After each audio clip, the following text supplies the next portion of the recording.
many people try to diminish or disregard what they have accomplished by saying, oh, Jordan just brought over his entire team from the GFL. That's easy. He brought everybody over and then he just took his whole team and is playing continually a whole new season with his old team. Okay. Interesting. That's interesting. So who are we talking about here? Well, guys, welcome back to the Imported Podcast, a solo show. It's been a long time since I've done a solo show here on the Imported Podcast. I've been quite busy this summer doing many different projects, many different things, and now I have a little bit of time here to sit on the couch and go on a rant, if you will, because it's my podcast and it's a solo show. So welcome to that. It is an exciting time in the European football world right now. It is Wednesday, the week of the championship game for the ELF. Last weekend was the semifinal games. I was in Vienna with the Surge to play the Vienna Vikings. Awesome experience, awesome game. Great for the league. Had about 10,000 people there. It was a new Vienna Vikings home record, attendance record. Playing in this awesome arena, what is it called? Generali Arena in Vienna. Really cool. In a crazy good environment and atmosphere, two of the best teams in Europe. And an interesting backstory, the head coaches are quite good friends. Jordan Newman coached in Vienna underneath the Vikings head coach, Chris Kalaikai, for 4 years, I think.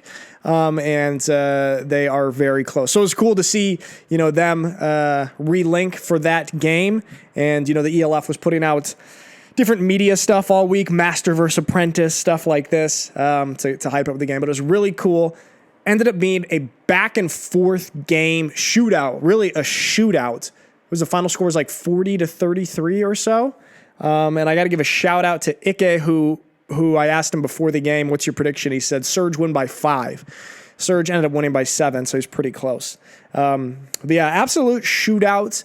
And I think some of the key takeaways for me, and I just did a podcast with Riley this morning for the ELF podcast. He was the guest. The key takeaways for me, I think, is that I really like how Riley handles pressure. I really like how he handles high-pressure situations, high-pressure games. That was a great example of it, especially in situations where he faces some adversity. Like he said himself, he threw 2 stupid picks that, he wished that he could have back. But what I said to him is I'm pretty impressed with his ability to move on from that very quickly and take it with a very kind of, stoic approach, very neutral, like, okay, threw an interception.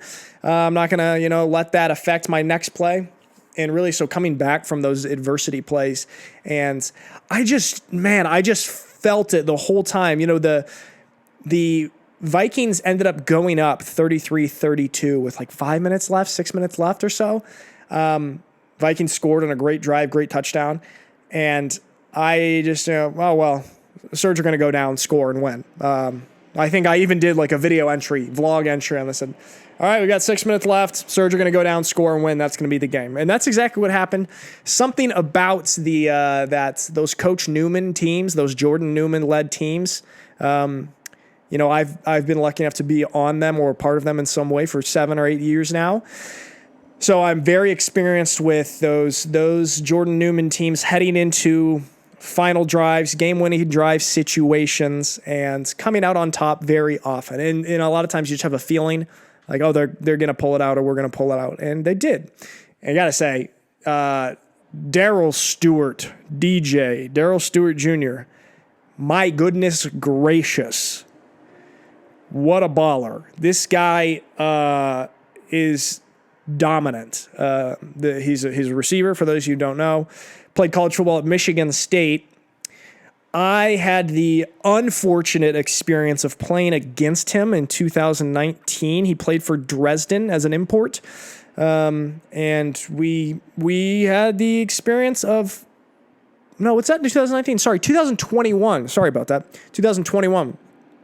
He was an import. He absolutely obliterated us. I remember thinking, man, who is this guy? This is crazy. And he was a main reason that we lost that German Bowl in 2021. Fast forward to now, I am so glad and so thankful he is on our side now. And he's just been absolutely dominant in the playoffs, going for crazy yards, multiple touchdowns. Had the game-winning touchdown last week, and a very clutch 2-point conversion where he really, I don't mean to be disrespectful, but he did, as the kids say, moss the DB for Vienna, their longtime American import, who's a great player and a great athlete himself. And DJ just made it look so easy. I've got a clip of that. It was in the little Surge Instagram reel that I made. So those are kind of my takeaways from the game. And I just really love the way that the Surge have stacked the success all year. Let me tell you what I mean by that. So obviously the Surge were terrible the last 2 years, worst franchise in the ELF. Big move getting Jordan Newman and his main staff guys and moving to the Surge and really rebuilding that franchise from the ground up, brick by brick. And I was with the team like in February, I guess, when they first started OTAs. And just seeing the process from there. And that's just the on-field process. I know from talking to Jordan that there were the off-field process as well was a huge ordeal. And I mean, I think there's things, if you guys, it's just, trust me when I say it is absolutely remarkable what Jordan Newman and the Surge have done this year. Absolutely remarkable. And I know a lot of people are like, yeah, man, Surge are a great story. That's really cool, 0-12, and now they're in the championship game. Yes, but no, you have no idea. You have no idea. And there's, stuff I can't talk about, but just you can tell my admiration for what they've done, for what Coach Newman has done, and with that organization is very, very high. And there's something that actually really bothers me about this situation. And I would say even with the success that the Surge have had, and of course, a good amount of people are giving them their flowers and their accolades and like their props. Like, yeah, that's awesome. You guys are great. I also think the Surge are the most disrespected team in the sense that many people try to diminish or disregard what they have accomplished by saying, oh, Jordan just brought over his entire team from the GFL. That's easy. He brought everybody over and then he just took his whole team and is playing continually a whole new season with his old team. Okay. Interesting. That's interesting. So who are we talking about here? Who are we talking about? Because on the Stuttgart Surge, 66 guys are on the roster on the website. 15 of them played for the Unicorns last year. 15. Now, that's a good number. It's a nice little chunk. But it's 15 out of 66.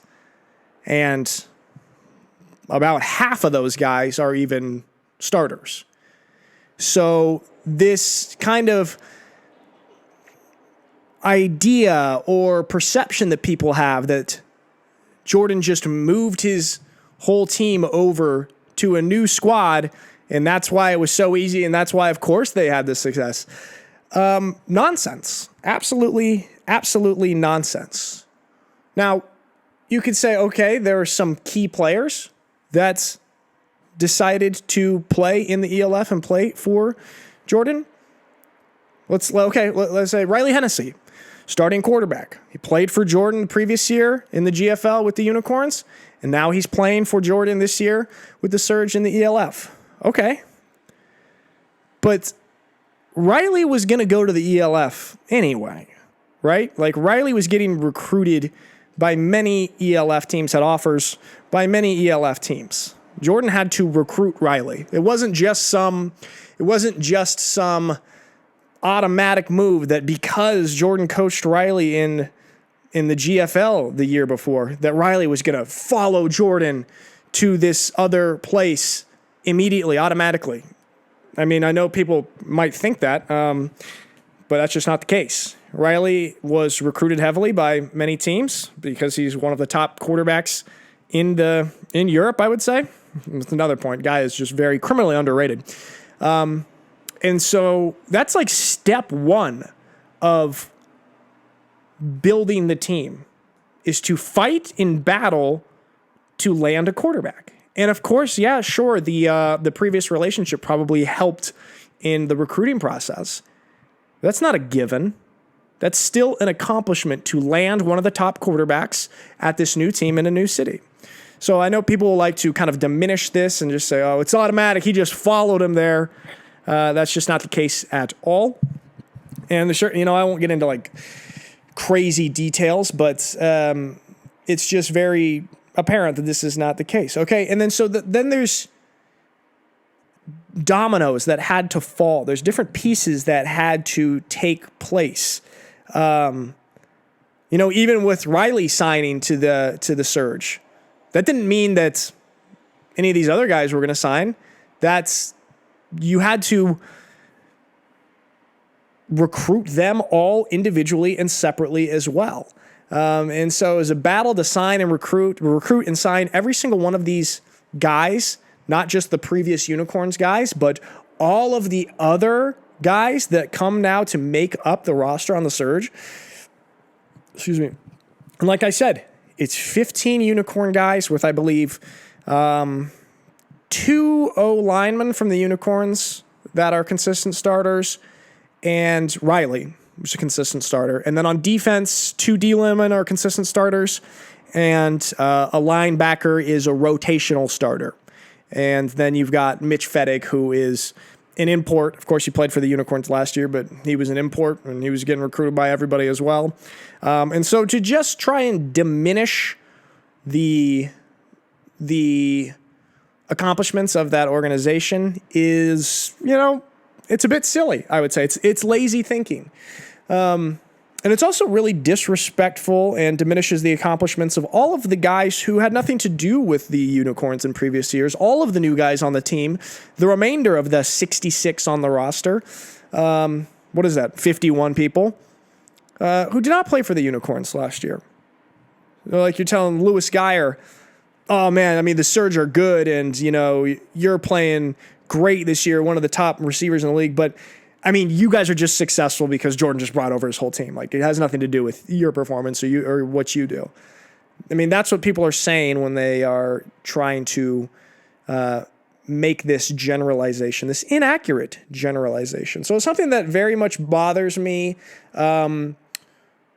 because it's incorrect. I know it can look like that from the outside, especially when you see, okay, head coach and quarterback and, okay, another big name, Alessandro Vergani. But it's so much less of a reality than people like to make it out to be. I know it's always easy for people to just find simple thoughts and to find simple explanations. We want simple explanations. Well, how the hell are the Surge so good after being so bad? Well, this guy just brought over his whole team from a successful previous year, and that's why they're so good. Anybody could have done that. Okay. Nice. Incorrect. Also, along the same line, like, is what Deion Sanders is doing at Colorado, is that not impressive? Because that's damn near what Jordan's done.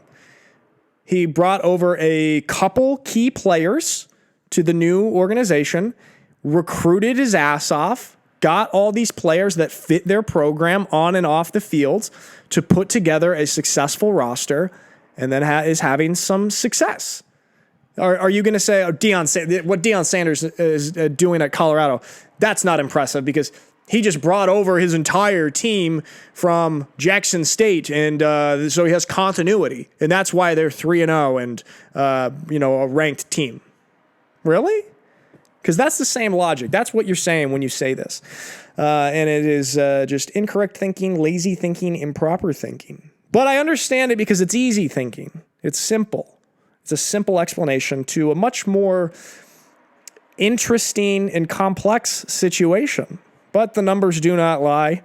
Like I said, I just want to go off on a rant about that because I think, of course, the Surge and Coach Newman gets a good amount of credit.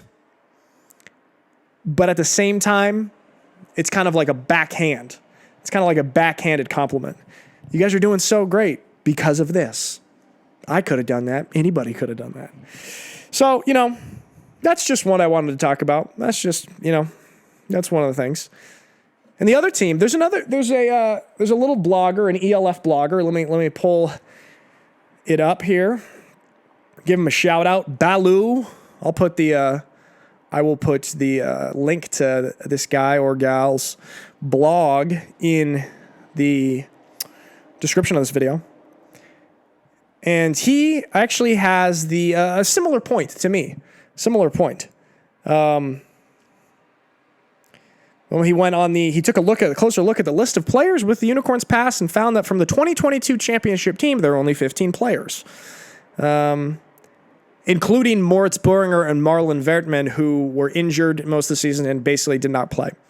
So really, it's 13.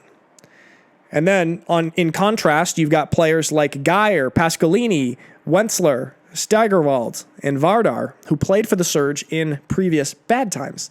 And that's what kind of upsets me is sort of the disrespect that those guys get in this type of situation. Another interesting point from Baloo's blog here says, I found it quite interesting that I also found 21 players on the Rhein Fire with a Dusseldorf Panther past. But do people say the Rhein Fire are only successful because they took all the players from the Dusseldorf Panthers? I don't think so. So just sort of an interesting point for something that I've heard a lot all season. I haven't really talked much about it, but I wanted to talk about it now because I think it's incorrect, lazy thinking. So with that being said, guys, we've got an awesome game coming up this weekend. Fire versus the Surge. In Duisburg, sorry. 30,000 people, sold out. I mean, it's going to be a hell of a game. Interesting matchup, like Jadrian Clark, the quarterback for the Rhein Fire, who's having an insane season. He's going crazy underneath the offensive coordination of Andrew Weidinger, who's super talented OC, super talented head coach as well. But it's interesting. Jadrian played under Coach Newman in previous years. So there's a little familiarity there, both with Jadrian knowing, Cody Pastorino, Johnny Brenner, some of the defensive stuff that they like to do, and then Cody and Johnny also knowing about Jadrian and his play style from going up against him in practice all the time. So there's a little interesting familiarity there that I think adds a nice little storyline, nice little element to the game. Obviously, the Rhein Fire have a crazy offense, crazy weapons, been putting up wild points all year. I mean, even, Frankfurt is pretty damn good. And they were beating the Fire at halftime in the semifinal game. But then the Fire just come out in the third quarter, just pull away, man. They just pull away and kind of leave their opponents in the dust. So I'm very, very excited to see how this game goes. I also just think it's going to be a great celebration and representation of American football in Europe and where the European League of Football is at.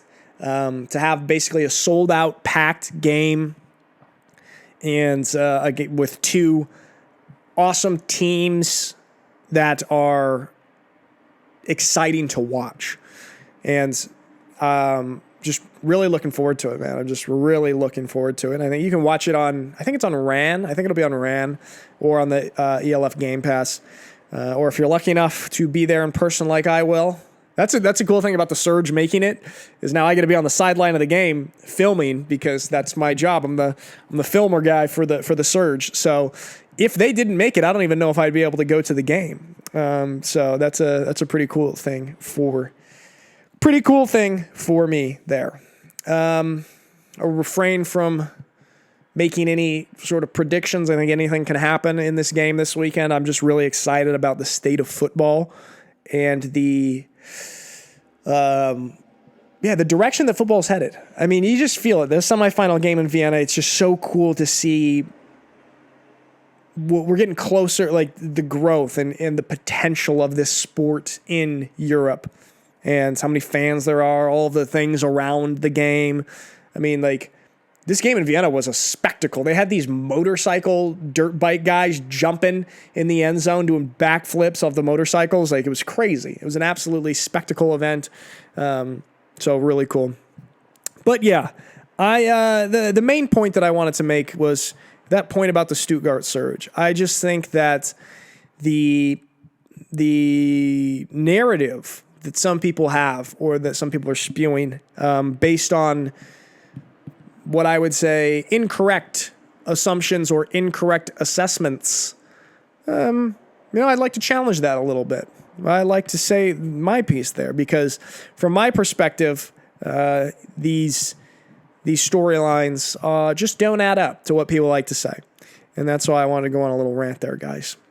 Did I have anything else I wanted to talk about? No, I think that is it. Like I said, really busy time right now. Super exciting. I can't wait to go to the game this weekend. And the honor show this weekend as well on Saturday. Going to be exciting. A lot of fun stuff in the American football world in Europe, guys. And that's going to be it for the solo pod, the solo rant today. See you soon.